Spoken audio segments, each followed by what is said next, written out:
نحمده ونصلي على رسوله الكريم أما بعد فأعوذ بالله من الشيطان الرجيم بسم الله الرحمن الرحيم يا أيها الذين آمنوا ليبلونكم الله بشيء من الصيد تناله أيديكم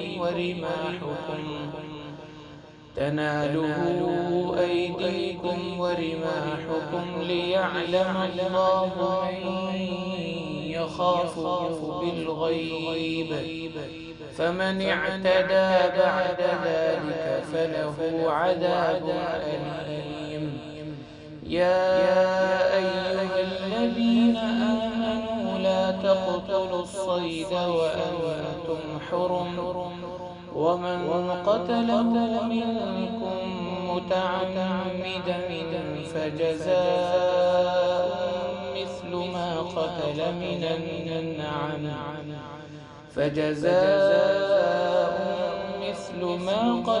من النعم يحكم به ذوى عدل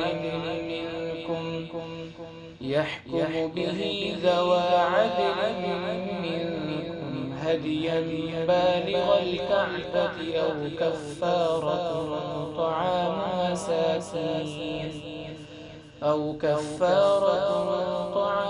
مساكين أو عدل ذلك صياما ليذوق وبال أمره عفى الله عما سلف ومن عاد فينتقم الله منه والله عزيز ذو انتقام. أحل لكم صيد البحر وطعامه متاعا لكم وللسيارة وحرم عليكم صيد البر ما دمتم حرما واتقوا الله الذي إليه تحشرون. ان دو آیات میں اللہ تعالیٰ نے شکار کی حرمت کو بیان فرمایا اور اس کی جزا کا تذکرہ فرمایا کہ اگر کسی نے احرام کی حالت میں شکار کیا تو اس کی جزا کیا ہوگی. یا ایھا الذین آمنوا، اے ایمان والو، لیبلونکم اللہ بشیء من الصید، اللہ تعالیٰ شکار کے ذریعے تمہیں آزمائیں گے. تنالہ ایدیکم ورماحکم، وہ شکار جو تمہارے ہاتھ اور نیزوں کی زد میں آئیں گے. جیسے شکار کے بچے ہوتے ہیں یا کوئی پرندہ ہے تو اس کے انڈے ہیں، یہ تو ہر انسان آسانی سے پکڑ سکتا ہے، اٹھا سکتا ہے. تو اس کے ذریعے اللہ تمہیں آزمائیں گے. لیعلم اللہ من یخافہ بالغیب، تاکہ اللہ تعالیٰ دیکھ لیں، اللہ جان لیں کہ کون ہے جو بغیر دیکھے بھی اس سے ڈرتا ہے. فمن اعتدى بعد ذلك، جو اتنا سمجھانے کے بعد بھی شکار کرے گا یا اس حکم کو پامال کرے گا، فَلَهُ عَذَابٌ أَلِيمٌ، اس کے لیے آخرت میں دردناک عذاب ہے. یا ایھا الذین آمنوا، اے ایمان والو، لا تقتلوا الصید وانتم حرم، احرام کی حالت میں تم شکار مت کرو. ومن قتلہ منکم متعمدا، اگر تم میں سے کسی نے جان بوجھ کے قصداً ارادتاً شکار کیا تو پھر اس کو جزا دینی ہوگی. البتہ غلطی سے شکار کو لگ جائے تو پھر جزا نہیں ہے. اسی طرح اگر کوئی جانور حملہ آور ہو اور انسان اپنے دفاع میں اس کو مار دے تب بھی جزا نہیں ہے. لیکن اگر محرم نے شکار کی نیت سے مارا ہے، کھانے کی نیت سے، اس کو پکڑنے کی نیت سے مارا ہے، تب اس کو جزا دینی ہوگی. لیکن اس جانور کو شکار کرنے کا فائدہ بھی کوئی نہیں ہوگا، اس لیے کہ نہ تو وہ محرم خود کھا سکتا ہے نہ کوئی اور بندہ اس کو کھا سکتا ہے، وہ مردار ہو جاتا ہے، مردار کے حکم میں شمار کیا جاتا ہے، اور جزا اس کو پھر بھی دینی پڑے گی. اللہ فرما رہے ہیں فَجَزَاءٌ مِثْلُ مَا قَتَلَ مِنَ النَّعَمِ، جو جانور اس نے قتل کیا ہے اس کے مثل اس کو دینا ہوگا. اب مثل سے کیا مراد ہے؟ امام شافعی رحمۃ اللہ علیہ فرماتے ہیں مثل سے مراد مثل سوری ہے، یعنی اس جیسا جانور جو پالتو ہے وہ دینا پڑے گا. مثال کے طور پر ہرن کا شکار کیا تو بکری اس جیسا جانور ہے پالتو جانوروں میں، تو بکری اس کو ذبح کرنی پڑے گی، اور اگر اس نے نیل گائے کا شکار کیا تو پھر گائے اس کو دینی پڑے گی، اگر زرافے کا شکار کیا تو پھر اونٹ اس کو دینا پڑے گا۔ تو اس جیسا مثل یعنی مثل صوری جو شکل میں اس جیسا ہو، لیکن احناف کے نزدیک مثل سے مراد مثل معنوی ہے، یعنی اس کی قیمت دینی پڑے گی، اور قیمت یہ جانور کا مثل معنوی ہوتا ہے۔ فَجَزَاءٌ مِثْلُ مَا قَتَلَ مِنَ النَّعَمِ، تو اس جانور کی مثل معنوی یعنی اس کی قیمت دینی ہوگی۔ اب اس کی قیمت کا اندازہ کون کرے گا؟ محرم خود تو نہیں کرے گا۔ اللہ فرما رہے ہیں يَحْكُمُ بِهِ ذَوَا عَدْلٍ مِّنْكُمْ، تم میں جو دو عادل اور تجربہ کار آدمی ہوں گے وہ فیصلہ کریں گے کہ اس جانور کو جس کو محرم نے شکار کیا ہے اس علاقے میں اس کی کیا قیمت ہے، کتنے میں یہ بیچا اور خریدا جاتا ہے۔ تو جو وہ فیصلہ کریں گے، جو وہ قیمت مقرر کریں گے تو محرم پر وہ قیمت لازم ہو جائے گی، اور اس قیمت سے اب اس نے کرنا کیا ہے؟ اس کو 3 اختیار ہیں، محرم کو 3 اختیار اللہ نے دیے ہیں۔ ہدین بالغ الکعبہ، یا تو اس قیمت سے ایک جانور خرید لے، پالتو جانوروں میں سے ایک جانور خرید لے بالغ الکعبہ، اور حدود حرم میں جا کے اس کو ذبح کر دے، ایک تو یہ صورت ہے۔ اور اگر وہ قیمت اتنی ہے کہ اس سے کوئی پالتو جانور نہیں خریدا جا سکتا، پیسے تھوڑے ہیں، قیمت کم ہے، تو پھر دوسرا اختیار یہ ہے کفارۃ طعام مساکین، اس سے اناج کوئی غلہ خرید لے، چاول، گندم، کھجور، کوئی بھی چیز، اور ایک صاع ایک مسکین کو دے دے۔ صاع یہ 3 kg کا ہوتا ہے، 3 کلو کا ہوتا ہے۔ اور تیسرا اختیار اس کے لیے ہے جس بیچارے کے پاس پیسے ہی نہیں ہیں، شکار تو کر لیا، قیمت تو لازم ہو گئی، لیکن اب اس کے پاس پیسے ہی نہیں ہیں، تو جتنی قیمت کا وہ جانور تھا اس قیمت سے آپ اندازہ کر لیں کہ کتنے صاع غلہ خریدا جا سکتا ہے، 7، 8، 9، 10 کتنے صاع اناج خریدا جا سکتا ہے، تو اتنے روزے رکھنے ہوں گے۔ او عدل ذالک، یا اس کے برابر صیامہ، روزے اس کو رکھنے ہوں گے۔ لیذوق وبال امری، تاکہ وہ اپنے اس کام کا وبال اور سزا چکھے، یہ سزا ہے اس کی، ایک تو اس کے اوپر جزا لازم ہو گئی، اور دوسرا یہ کہ جو جانور شکار کیا تھا وہ بھی کام نہ آیا۔ عفا اللہ عما سلف، اس سے پہلے اگر تم احرام کی حالت میں شکار کر چکے ہو تو وہ اللہ نے معاف کر دیا ہے، اس کی جزا نہیں دینی، وہ معاف ہے۔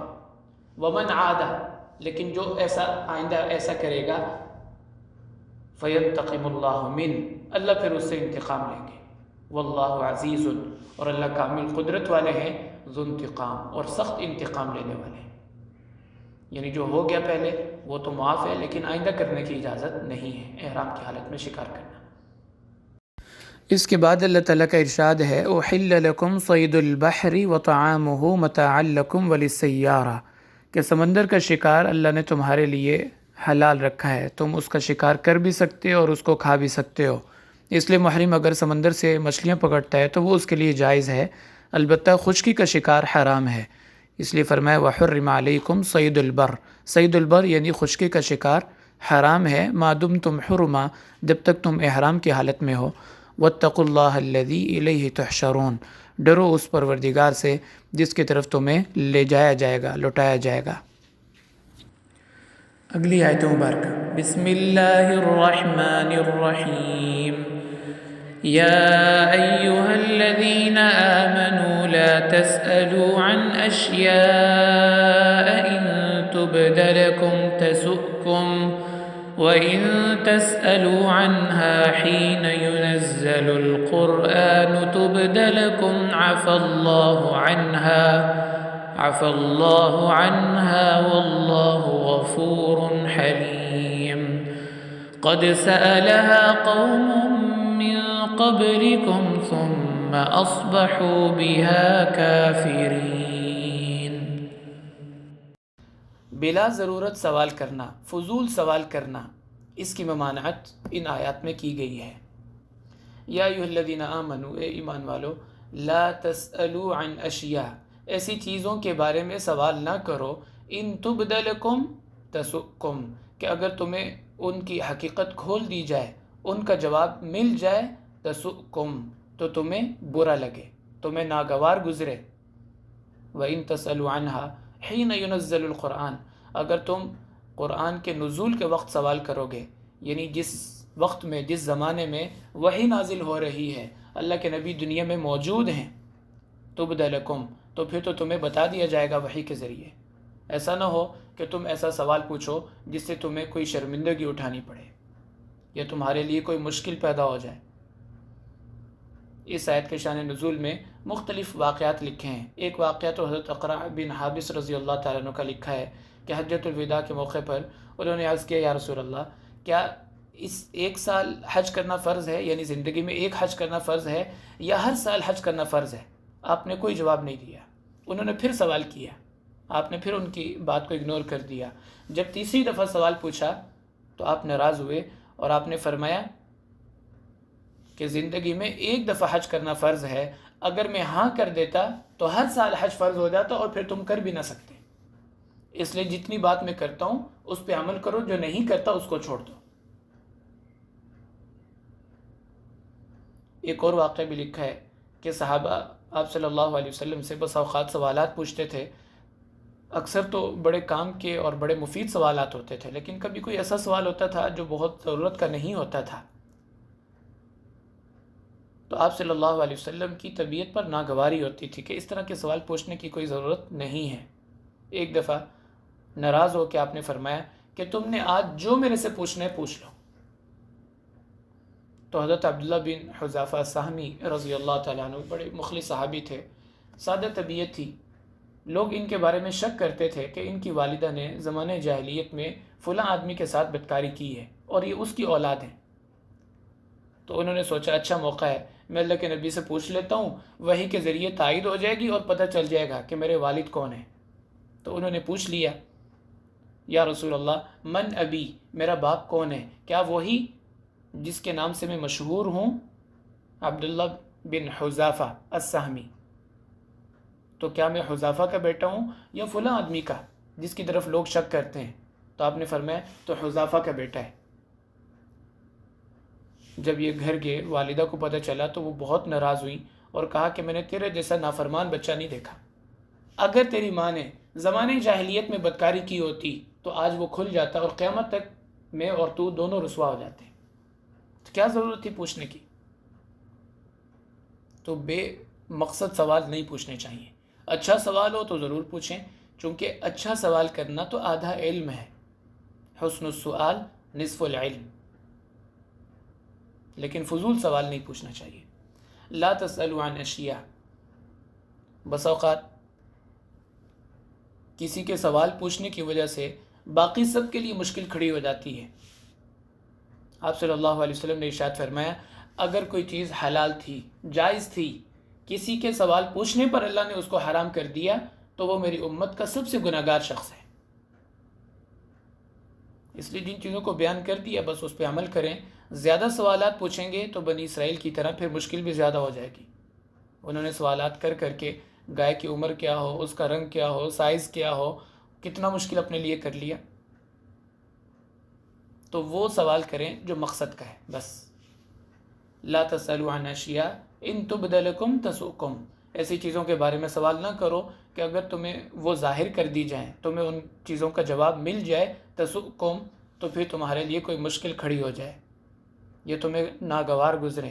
وَإِن تَسْأَلُوا عَنْهَا حِينَ يُنَزَّلُ الْقُرْآنِ، کیونکہ نزول وحی کے وقت اگر تم سوال کرو گے تبد لکم تو پھر اللہ تمہیں بتا دیں گے، لیکن مشکل تمہارے لیے ہوگی۔ عف اللہ عنہا، پہلے جنہوں نے یہ غلطی کی اللہ نے ان کو معاف کر دیا ہے۔ واللہ غفور حلیم، اللہ بخشنے والے اور بڑے برداشت والے ہیں۔ آپ دیکھیں صحابہ سے جو بھی غلطی ہوئی اللہ تعالیٰ نے اس کی معافی کا قرآن میں اعلان کر دیا تاکہ بعد میں کوئی صحابہ پہ تان نہ کرے۔ جگہ جگہ صحابہ کی غلطی پہ تنبیہ ضرور کی ہے، لیکن معافی کا اعلان اللہ نے دنیا میں ہی فرما دیا ہے۔ عف اللہ عنہا، اور پیچھے آپ پڑھ چکی ہیں عف اللہ عما سلف، جو ہو چکا ہے معاف کر دیا اللہ نے۔ سلف کا معنی گزرے ہوئے، اس لیے جو پہلے اکابرین گزر چکے ہیں ان کو کہتے ہیں سلف صالحین، پہلے گزرے ہوئے نیک لوگ. عفا اللہ عنہا واللہ غفور حلیم. آگے فرمایا قد سألها قوم من قبلکم، تم سے پہلے بھی ایک گروہ گزرا ہے، وہ اپنے نبی سے اس طرح کے الٹے سیدھے سوالات کرتے تھے، یعنی بنی اسرائیل یہودی، لیکن جب جواب مل جاتا ثم اصبحوا بها کافرین، پھر اس کا انکار کر دیتے کہ نہیں یہ تو ایسے فضول سی بات ہے. پہلے پوچھ لیا حضرت موسیٰ علیہ السلام سے کہ جو بندہ قتل ہو گیا ہے اب قاتل کی نشاندہی کیسے ہو، تو انہوں نے وحی کے ذریعے بتا دیا کہ گائے ذبح کرو اور اس کا گوشت اس کے جسم کے ساتھ لگاؤ تو یہ زندہ ہو کے بتائے گا. اب جواب مل گیا ان کو سوال کا، اب کہنے لگے کہ آپ تو مذاق کر رہے ہیں، یہ بھی کوئی طریقہ ہے. ثم اصبحوا بها کافرین. تو پہلے یا تو سوال پوچھیں نا، اور اگر پوچھ لیے تو پھر اس کو مانیں. اگلی آیت مبارکہ دیکھیے. بسم اللہ الرحمن الرحیم. یا ایہا الذین آمنوا علیکم انفسکم لا یضرکم من ضل اذا اہتدیتم إلى الله مرجعكم جميعا فينبئكم بما كنتم تعملون. یا ایھا الذین آمنوا، اے ایمان والو، علیکم انفسکم، تم اپنی فکر کرو، اپنی فکر کرو. لا یضرکم من ضل اذا اہتدیتم، اگر تم سیدھے راستے پر ہو، ہدایت پر ہو، تو پھر جو گمراہ ہے اس کی گمراہی کا تم پہ کوئی وبال نہیں آئے گا. الی اللہ مرجعکم جمیعا، تم سب کو اللہ کی طرف لوٹ کر جانا ہے. فینبئکم بما کنتم تعملون، پھر وہ تمہارے اعمال کی حقیقت تمہیں بتائیں گے کہ کون صحیح تھا کون غلط تھا. کیونکہ دنیا میں تو ہر انسان اپنے آپ کو صحیح سمجھتا ہے، لیکن یہ حقیقتیں تو قیامت کے دن کھلیں گی کہ کون صحیح تھا اور کون غلط تھا، کون حق پہ تھا اور کون باطل پہ تھا. اس آیت مبارکہ سے بعض لوگوں نے یہ استدلال کیا ہے، یہ سمجھا ہے کہ دوسروں کو دعوت دینے کی یا دوسروں کو گناہوں سے بچانے کی ضرورت نہیں ہے، بس اپنی فکر کرو. علیکم انفسکم، اپنی فکر کرو، دوسروں کا دعوت دینا یا دوسروں کو امر بالمعروف اور نہی عن المنکر کرنے کی کوئی ضرورت نہیں ہے.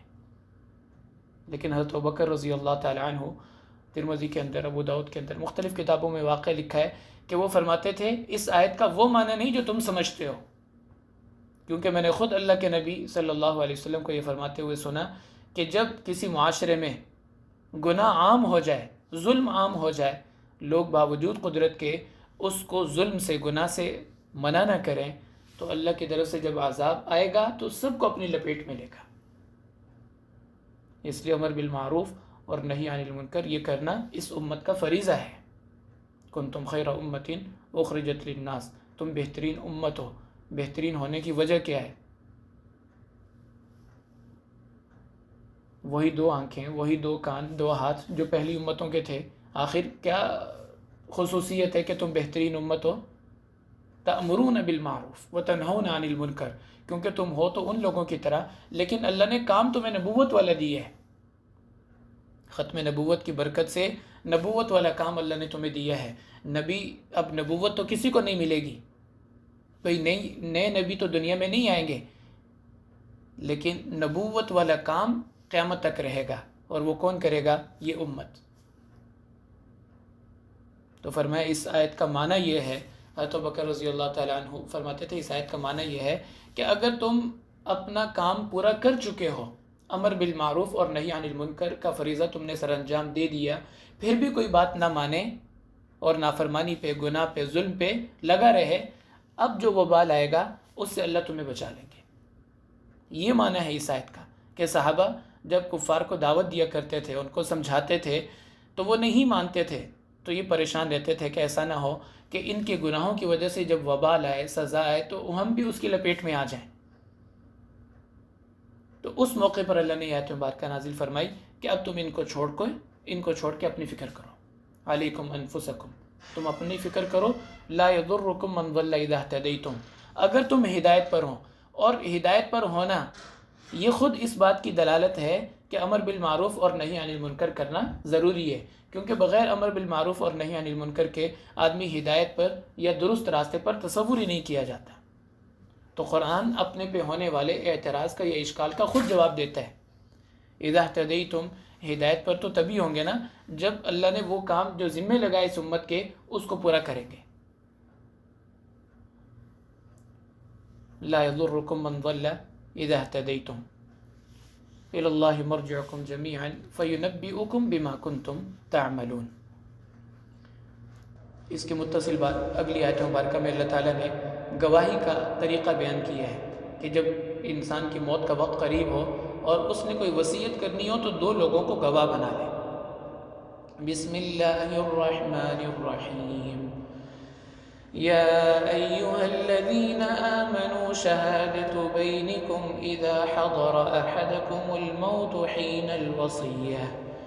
حين الوصية اثنان ذوا عدل منكم أو آخران من غيركم إن أنتم ضربتم في الأرض فأصابتكم مصيبة الموت تحبسونهما من بعد الصلاة فيقسمان بالله إن ارتبتم لا نشتري به ثمنا ولو كان ذا قربى ولا نكتم شهادة الله إنا إذا لمن الآثمين فإن عثر على أنهما استحقا إثما فآخران يقومان مقامهما من الذين استحق عليهم الأوليان فيقسمان بالله لشهادتنا أحق من شهادتهما وما اعتدينا إنا إذا لمن الظالمين ذلك أدنى أن يأتوا بالشهادة على وجهها أو يخافوا أن ترد أيمان بعد أيمانهم واتقوا الله واسمعوا والله لا يهدي القوم الفاسقين۔ یہ 3-4 آیات ہیں جن میں اللہ تعالیٰ نے اس پورے مضمون کو تفصیل سے بیان کیا ہے۔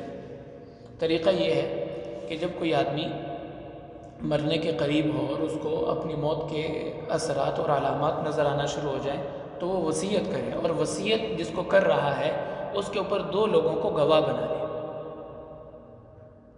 یا ایھا الذین آمنوا، ایمان والو، شہادت بینکم اذا حضر احدکم الموت، کہ جب موت کا وقت آ جائے اور وہ وصیت کرنا چاہے تو پھر 2 لوگوں کو جو تم میں عادل نیک لوگ ہوں تو ان کو گواہ بنا لو۔ او آخران من غیرکم، یا غیر مسلم ہوں تب بھی چلے گا۔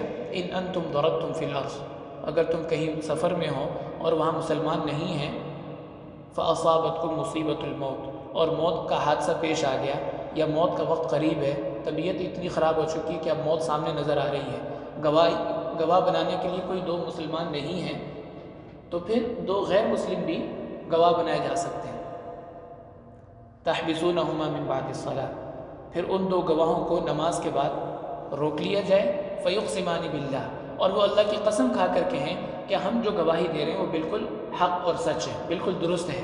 ان ارتبتم لا نشتری به ثمنا، کہ ہمارا اس گواہی سے کوئی اپنا ذاتی مفاد نہیں ہے، ولو کان ذا قربا، ہم تو سچی گواہی دے رہے ہیں چاہے اس سے ہمارے قریبی رشتہ دار ہی کیوں متاثر نہ ہو۔ ولا نکتم شہادت اللہ، ہم اللہ تعالیٰ نے جو گواہی کی ذمہ داری ہمارے اوپر ڈالی ہے ہم اس کو چھپا نہیں رہے۔ انا اذا لمن الآثمین، کیونکہ ہم جانتے ہیں کہ ایسا کریں گے تو گناہ گار ہوں گے۔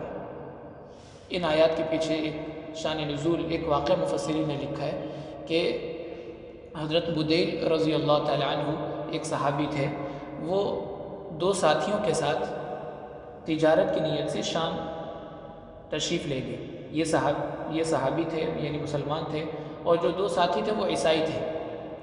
وہاں جانے کے بعد طبیعت ان کی بگڑ گئی اور ان کو یوں محسوس ہوا کہ جیسے اب زیادہ وقت مجھے نہیں ملے گا، تو جو میرا ساز و سامان ہے میں اس کے بارے میں وصیت کر دیتا ہوں کہ یہ فلاں چیز فلاں رشتہ دار کو دے دی جائے، فلاں چیز فلاں رشتہ دار کو دے دی جائے۔ تو وہ سارا انہوں نے ان 2 لوگوں کو جو ان کے ساتھ گئے تھے ان کے بارے میں وصیت ان کو کر دی، لیکن ایک سمجھداری کا کام یہ کیا کہ وہ ساری تفصیل ایک پیپر پہ، ایک ورقے پہ لکھ کے کسی چیز کے اندر چھپا دی، سامان میں سے کسی چیز کے اندر چھپا دی۔ جب یہ 2 لوگ جن کا نام تھا تمیم اور عدی، یہ عیسائی تھے، جب یہ سامان لے کر واپس مکہ مکرمہ پہنچے تو ان کے جو ورثاء تھے ان کو سامان حوالے کر دیا اور پورا واقعہ بتا دیا کہ وہ ہمارے ساتھ شام تجارت کے لیے گئے تھے، وہاں جا کے طبیعت ان کی خراب ہو گئی اور اللہ کو پیارے ہو گئے، اور یہ سامان جو ہے انہوں نے اپنے رشتہ داروں کو وصیت کیا ہے، اور یہ چیز فلاں کے لیے اور یہ چیز فلاں کے لیے، سارا کچھ بتا دیا۔ اب جب ورثاء نے سامان کھولا تو اس میں سے وہ فہرست، وہ لسٹ ان کو مل گئی جو انہوں نے چھپا کے رکھی تھی، اور اس میں سارا سامان اور اس کی ساری تفصیل لکھی ہوئی تھی۔ ورثاء نے دیکھا کہ ساری چیزیں ہیں لیکن ایک پیالہ نہیں ہے، چاندی کا پیالہ جس کے اوپر سونے کے، گولڈ کے نقش و نگار تھے، بڑا قیمتی پیالہ تھا۔ تو ان سے پوچھا کہ لسٹ کے اندر تو پیالہ لکھا ہوا ہے لیکن سامان کے اندر نہیں ہے،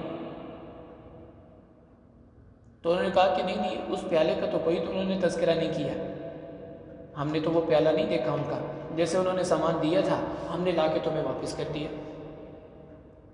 اچھا، تھوڑے دنوں کے بعد مکہ مکرمہ میں ایک سونار کے پاس وہ پیالہ مل گیا، ورثاء کو نظر آ گیا، تو کسی وارث نے سونار سے پوچھا کہ یہ پیالہ کہاں سے خریدا ہے؟ اس نے کہا میں نے عدی اور تمیم، وہ 2 شخص آئے تھے بیچنے کے لیے، اور یہ پیالہ میں نے ان سے 1000 درہم کا خریدا ہے۔ کہا اچھا، اب وہ لے آئے پکڑ کے ان کو کہ تم تو کہہ رہے تھے ہمیں پیالے کا پتہ ہی نہیں ہے اور کوئی ایسا پیالہ ہم نہیں جانتے جس کا یہاں پہ تذکرہ ہے۔ تو اب وہ کہنے لگے کہ نہیں، اصل بات یہ ہے کہ پیالہ ہم نے ان سے خرید لیا تھا، اس لیے ہم نے تذکرہ نہیں کیا، آپ کو نہیں بتایا۔ کہا اچھا، اگر خرید لیا تھا تو کوئی گواہ؟ کہنے لگے گواہ تو کوئی نہیں ہے۔ تو پھر آپ صلی اللہ علیہ وسلم نے ورثاء کو فرمایا کہ تم 2 گواہ یا 2 آدمی ایسے مقرر کرو جو قسم کھا کے کہیں کہ یہ اس نے بیچا نہیں ہوگا، ہمارے جو باپ ہے اس نے یہ پیالہ بیچا نہیں ہوگا، انہوں نے چوری کیا ہوگا۔ تو اگر تم قسم کھا کے یہ بات کر سکتے ہو تو ٹھیک ہے، یہ پیالہ میں تمہیں دلوا دیتا ہوں۔ تو انہوں نے قسم کھا لی، کیونکہ لسٹ کے اندر، فہرست کے اندر تو لکھا ہوا تھا پیالہ، اگر انہوں نے بیچا ہوتا تو پھر لکھتے کیوں؟ تو انہوں نے قسم کھائی، تو آپ صلی اللہ علیہ وسلم نے پھر 1000 درہم کا فیصلہ ان کے ورثاء کے لیے کر دیا، اور کہا عدی اور تمیم سے کہ تم نے 500 درہم ان کو دینے۔ تو اسی کا اللہ تعالیٰ نے یہاں پہ تذکرہ فرمایا۔ تو بہرحال اس سے یہ پتہ چلا کہ وصیت انسان کو کرنی چاہیے۔ پہلے وصیت واجب ہوتی تھی،